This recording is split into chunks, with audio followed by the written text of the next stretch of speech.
God versus ghost, ये दोनों भी मेरे मोस्ट फेवरेट कैरेक्टर है और ये नारुतो सीरीज के हिस्ट्री की सबसे लेजेंडरी राइवलरी है। एक उचिया का भूत है और एक शिनोबी का देवता। इसलिए आज की वीडियो मेरे चैनल की सबसे बेस्ट वीडियो होने वाली है। हाशिरामा को लगा मादारा को मार दिया पर वो जिंदा था। मादारा को लगा हाशिरामा का शिनोबी वर्ल्ड कभी शांति नहीं पाएगा, पर एंड में पीस मिला। मतलब ये दोनों एक दूसरे को लेकर गलत फहमी में ही रहे और गलत इमेज बन गई जो आज के बाद नहीं रहेगी। आज ना कोई फैक्ट, मिस्ट्री, ना कोई डार्क सीक्रेट होगा। आज प्योर कंपैरिजन होगा जो हम 11 कैटेगरीज में डिवाइड करेंगे। वीडियो शुरू करने से पहले मैं ये क्लियर कर दूं, ये कंपैरिजन रीएनिमेशन के बाद का नहीं है, मतलब वॉर आर्क के टाइम का नहीं है। बिकॉज एडो मादारा अपने प्राइम टाइम से 4 लेवल अपग्रेडेड था, जबकि हाशिरामा में अपने प्राइम टाइम से बस 90 to 95% पावर थी। इसलिए ये चीटिंग हो जाएगी। इसलिए वो जब तक जिंदा थे तब तक का ही हम कंपैरिजन करने वाले हैं जो 100% न्यूट्रल होगा। और इस वीडियो में लास्ट कैटेगरी इन 10 कैटेगरी से भी ज्यादा पावरफुल है जो विनर बदल सकती है।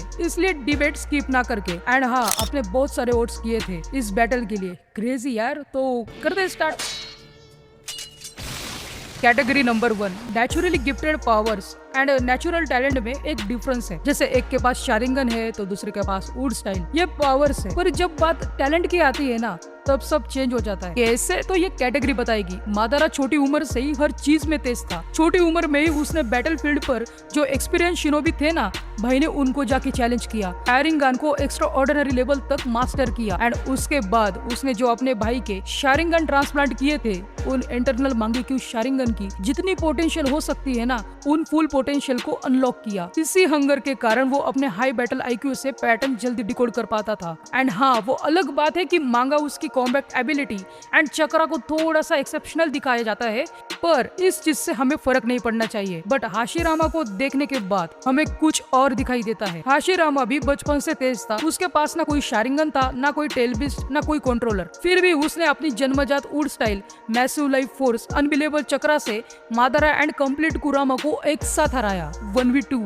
आप में से किसने मांगा ध्यान से पढ़ी है? अगर पढ़ी है तो आपने देखा होगा कि रिपीटेडली एक बात बोली जाती है कि Hashirama and chakra registration almost unmatch थे। सुनाडे एंड ओरुचिमारू जैसे और बड़े बड़े शिनोबी भी उसकी सेल्स को मिरेकल मानते थे। मादारा ने भी खुद उसके सेल्स ट्रांसप्लांट किए थे, जबकि हाशिरामा को उसकी पावर की कोई जरूरत नहीं थी। तो नेचुरल टैलेंट का विनर है हाशिरामा। सॉरी गाइस, ये कैटेगरी थोड़ी सी लंबी हो गई, बट आगे की कैटेगरी ज्यादा बड़ी नहीं है पर ज्यादा इंपॉर्टेंट है, तो ध्यान से सुनना।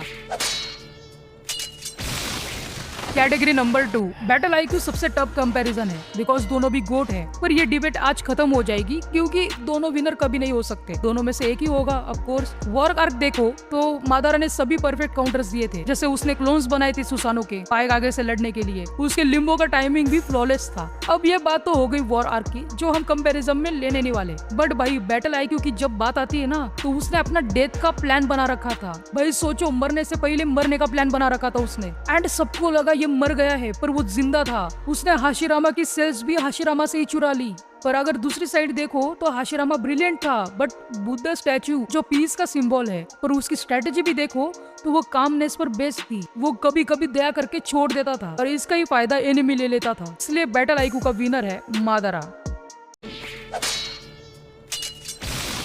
कैटेगरी नंबर 3, नारुतो एनिमे की एक स्पेशल बात बताऊं, उसमें बहुत से कैरेक्टर्स है जो रॉ पावर्स से डिस्ट्रक्शन फैला सकते हैं, बट उनमें से सबसे डेंजरस रॉ पावर्स थी मादारा एंड हाशिरामा के पास। नारुतो फैंस के हिसाब से मादारा का परफेक्ट सुसानो ही सबसे डिस्ट्रक्टिव रॉ पावर है। ये सही भी है पर आधी बात है। मादारा का परफेक्ट सुसानो वर्ल्ड के सभी पहाड़ों को एफर्टलेसली स्लाइस कर सकता था। उसकी रेंज भी अनबिलीवेबल थी। पर हाशिरामा ने सिर्फ अपने नेचुरल वुड रिलीज से एंड सेज मोड के दम पर वैली ऑफ द एंड में कुरामा एंड उस पर सुसारो का आर्मर था, इन दोनों को ट्रू सेवरल थाउजेंड हैंड से उसने क्रश कर दिया था। तो ऑब्वियसली विनर है हाशिरामा सेंजू।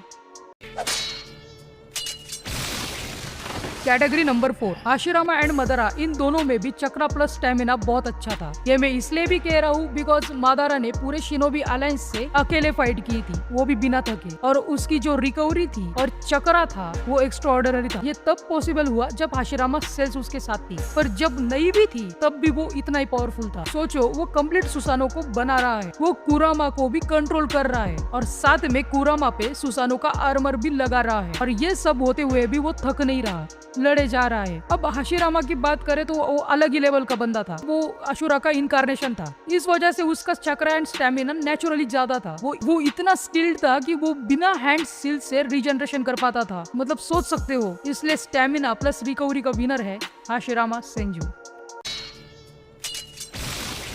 Category number 5। जब भी ताइजुत्सु की बात आती है हमें माइट गाय याद आता है, पर असली ताइजुत्सु कोई और भी जानता था। अब हम थोड़ा वॉर आर्क का भी रेफरेंस लेंगे, बिकॉज ताइजुत्सु हमें तब ज्यादा देखने को मिला था। मादारा ने बैटलफील्ड में बिना निंजुत्सु ओनली ताइजुत्सु के स्किल से हजारों शिनोबी को डोमिनेट किया था। उसका प्लस पॉइंट एक और भी था, जो था शारिंगन। वो मूव्स पहले ही प्रेडिक्ट कर लेता था। मांगा में भी ये मेंशन है, मादारा की reflexes, weapon mastery and hand to hand combat skills elite level पर थी, जबकि हाशिरामा भी पावरफुल था, पर उसका फाइटिंग स्टाइल ज्यादा wood release and sage mode पर डिपेंड था, प्योर ताइजुत्सु नहीं। इसलिए अगर क्लोज कॉम्बैट की बात करें और ताइजुत्सु की बात करें तो विनर है मादारा उचिहा। Category number 6। जब भी बात निंजुत्सु की आती है तब मादारा का सुसानो एंड हाशिरामा का 1000 हैंड बुद्धा स्टैचू याद आता है, और दोनों सीन रिप्रेजेंट करते हैं इंद्रा एंड अशुरा को। पता है, मादारा का perfect Susanoo and fire style jutsu में मादारा को उचिहा का बेस्ट यूजर माना जाता है। और ये तो कुछ भी नहीं, मादारा का fire release gun by techniques, जिसे उचिहा रिफ्लेक्सेस कहा जाता है, जो सुसानो के साथ ओवरवेलमिंग और ओपनिंग्स क्रिएट करता है। लेकिन निंजुत्सु की एक फिलोसॉफी है, निंजुत्सु बस फ्लैशी अटैक्स नहीं होते, एंड इफेक्टिवनेस का कॉम्बिनेशन होता है। तो हमें would release, offence, defence and healing में वो सभी चीजों में हमें दिखाई देता है, और वो कॉम्बिनेशन बहुत जरूरी होता है। और जो भी हमने ये चीज बोली वो केके गेंकाई से कवर होती है, इसीलिए ये हाशिरामा का निंजुत्सु बहुत स्पेशल है। दैट्स रीजन विनर है हाशिरामा सेंजू। Category number 7। अब पूरे नारुतो सीरीज में एक सबसे बड़ा मिथ है, लोग बोलते हैं हाशिरामा सिर्फ ओवरपावर्ड होकागे था एंड मादारा फाइनल मास्टरमाइंड। लेकिन मांगा एक बड़ा मिसकंसेप्शन तोड़ती है। जैसे लोग बोलते हैं हाशिरामा ने सिर्फ रॉ पावर से बैटल जीती थी। अगर देखा जाए तो उसने sage mode, battlefield strategy and diplomacy equally use की थी, और वो इम्पोर्टेंट भी थी। अब बात करें मादारा की, एक फेमस मिसकंसेप्शन है कि इन्फिनिट त्सुकियोमी प्लान उसका था। उसने अपने एक्सपीरियंस से, इस दुनिया के बिहेवियर से ये बात बोली थी कि wake up to reality, nothing ever goes as plan to in this accursed world. But at the end जित्सु ने धोखा दे दिया, उसे रिप्लेस कर दिया गया। वो बस एक मैनिपुलेशन का हिस्सा था, और यही मोमेंट पे सभी व्यूअर्स के रिएक्शन चेंज हो गए, एकदम से ट्विस्ट आ गया। तो सबसे बड़ा मिसकंसेप्शन और मिथ का विनर है मादारा उचिहा। Category number 8। अब जो बैटल होगी वो बहुत ही इंटरेस्टिंग होने वाली है। हैक्स एंड स्पेशल एबिलिटी, मतलब wood style versus EMS ability, जो पूरा कैनन बेस्ड होने वाला है। इंटरनल मांगेक्यू शारिंगन एबिलिटी नारुतो की सबसे ब्रोकन हैक्स में से एक है, लेकिन कैनन में ईएमएस मादारा का कोई यूनिक मांगेक्यू कभी दिखाया नहीं गया। पर मादारा की जो मेन एबिलिटी थी वो थी enhance Sharingan and perfect Susanoo. But अगर हाशिरामा को देखे तो उसका वुड स्टाइल बस अटैक नहीं था, वो टेल बिस को भी सरपास कर सकता था, चक्रा एब्जॉर्ब एंड डिस्टेंड कर सकता था, एंड जायंट कंस्ट्रक्ट क्रिएट कर सकता था। अब डेटा बुक्स भी देखो तो हाशिरामा को एक unique and impossible to replicate kekkei genkai के रूप में रिप्रेजेंट करती है, इसलिए विनर है Hashirama Senju.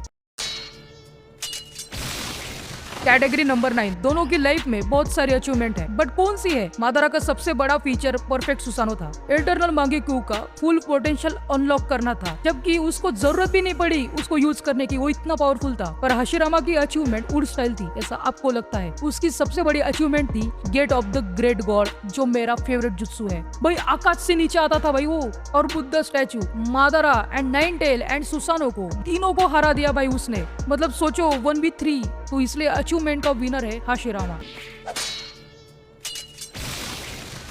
Category number 10। Hashirama and मादारा दोनों भी अपने अपने क्लैन के लीडर थे। उन दोनों ने भी अपने अपने लीडरशिप क्वालिटी एंड इन्फ्लुएंस से सेंजू क्लैन और उचिहा क्लैन को यूनाइट किया। पर हाशिरामा ने हिडन लिप विलेज को बनाया, बाकी विलेजेस को एक एक टेलबिस्ट दिया, उन विलेजेस के बीच बैलेंस मेंटेन किया, और फिर वही विलेजर्स ने टेलबिस्ट एक दूसरे विलेजेस के अगेंस्ट यूज किया। लेकिन मादारा, उसकी आइडियोलॉजी ने Obito, Akatsuki, fourth great ninja war, infinite Tsukuyomi जैसे इवेंट्स को डायरेक्टली इन्फ्लुएंस किया। अगर ठीक से देखो तो पूरी नारुतो की स्टोरी उसके विजन के को सीक्वेंस के अराउंड घूमती है। मतलब पूरे सीरीज में जो भी हो रहा है, जो भी हो चुका है, उसका कारण है मादारा उचिहा, इसलिए विनर है मादारा उचिहा।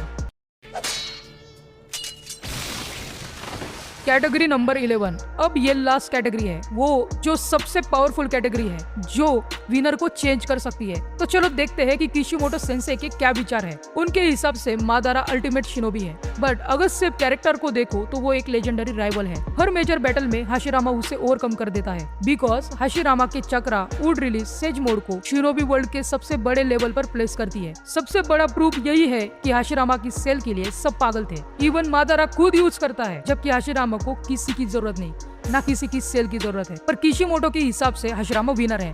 बट रुक जाओ, पॉइंट्स बाकी अभी। अब पॉइंट्स में देखते हैं किसको कितने मिले हैं। नेचुरल टैलेंट की बात करें तो हाशिरामा, बैटल आईक्यू की बात करें मादारा, रॉ पावर्स की बात करें हाशिरामा, चक्र एंड स्टेमिना की बात करें हाशिरामा, ताइजुत्सु की बात करें मादारा, निंजुत्सु की बात करें Hashirama, hacks and special ability की बात करें हाशिरामा, अचीवमेंट की बात करें हाशिरामा, मिथ की बात करें मादारा उचिया, लीडरशिप एंड इन्फ्लुएंस की बात करें मादारा उचिया, मांगा एंड सुपीरियर पोर्ट्रे की बात करें हाशिरामा। मतलब हाशिरामा को 7 और मादारा उचिया को 4। तो विनर है हाशिरामा। बहुत न्यूट्रल होकर आंसर दिया है मैंने, जबकि मुझे मादारा पसंद है। ये मैं बहुत सारी वीडियोस में बोल चुका हूँ। अगर आप रेगुलर व्यूअर्स होंगे तो आपको पता होगा कि मैं कितना बड़ा फैन हूँ मादारा का। एंड मैंने काकाशी वर्सेस ओबिटो का भी कंपैरिजन किया है, सामने दिख रहा होगा, टच करो और देखो। मैं उसी वीडियो में मिलता हूँ। Bye bye.